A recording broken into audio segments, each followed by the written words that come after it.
Salam sejahtera bagi kita semua. Marilah kita sejenak mendengarkan firman Tuhan.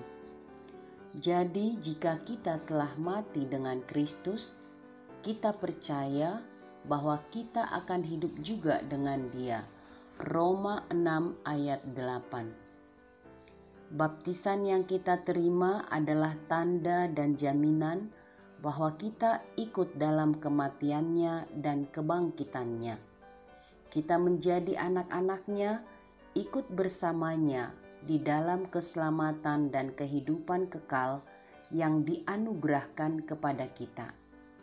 Jika kita sudah dibaptis, maka kita telah mati dengan Kristus dan kita percaya kita akan hidup juga dengan Dia, Kristus Yesus Tuhan kita. Hidup sebagai anak-anaknya berarti kita hidup mengikuti pola Bapa kita, yaitu Yesus Kristus.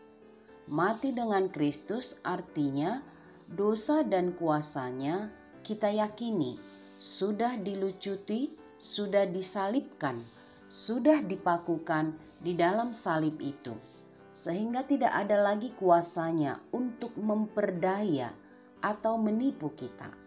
Salib dan kematiannya mengingatkan dan meneguhkan kita bahwa sengat maut sudah dilumpuhkan dan hilang kuasanya.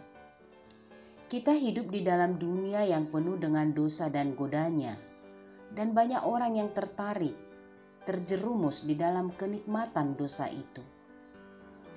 Apakah alasan ini akan menarik kita kembali dan terjebak di dalam dosa? Terlebih kita tahu bahwa Tuhan penuh belas kasih dan kasih setianya sampai selama-lamanya. Tentu tidak. Kalau kita beralasan Tuhan penuh kasih setia dan untuk selama-lamanya kasih setianya, lalu semaunya hidup di dalam dosa, bukankah kita sedang membuat kasih setia Tuhan itu seperti murahan? Kasih setia Tuhan tidak murahan, sebab Ia mengalami derita dan kesakitan. Dengan luka di sekujur tubuhnya, Yesus menahan terik panas, bahkan asam yang ditorehkan pada lukanya. Ia menderita sengsara untuk kita di dalam kasih-Nya. Akankah kita menganggap remeh dan murahan kasih yang terpampang di salib itu? Setiap orang yang percaya, yang menerima keselamatan, ia tidak boleh bermain-main dengan dosa atau terjerumus kembali ke dalam dosa, hidup di dalam dosa. Tetapi ia mestinya hidup di dalam Tuhan, hidup di dalam Kristus, hidup di dalam kematian dan kebangkitannya. Dengan demikian kita mengerti, menerima salib itu keselamatan kita. Yesus menjadi silih kita di sana. Kita dibebaskan dari kuasa dosa. Dosa tidak berkuasa lagi atas kita. Maut apalagi. Kita sepenuhnya hidup di dalam Dia yang menyelamatkan kita. Dia yang mati untuk kita sekali untuk selama-lamanya.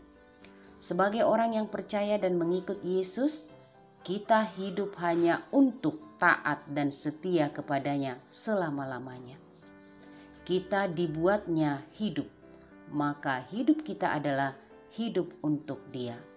Hidup untuk Yesus berarti yang lama sudah berlalu, yang baru sudah datang. Hidup baru di dalam Yesus Kristus. Mati untuk dosa dan hidup untuk Dia, Allah Tuhan kita selama-lamanya. Pertanyaannya bagi kita adalah, apakah kita hidup sekarang sudah menunjukkan pola taat setia kepadanya? Atau apakah kita menganggap murahan kasih setianya dengan memberi ruang kepada manusia lama kita yang sesungguhnya sudah tersalib? Mohonlah kekuatan dari Tuhan supaya kita tetap mengingat kuasa dan kekuatan salib dan kebangkitannya. Berbahagialah orang yang mendengarkan firman Tuhan dan memeliharanya di dalam hatinya. Amin. Mari kita berdoa. Ya Tuhan Allah, kami mohon pengasihan-Mu, menguatkan kami untuk tetap setia, percaya, Salib-Mu adalah keselamatan untuk kami, anugerah-Mu yang terbesar. Dan biarlah kami Tuhan tetap setia hidup untuk Engkau di dalam kebangkitan-Mu itu. Tolong kami untuk tetap setia, taat sampai selama-lamanya.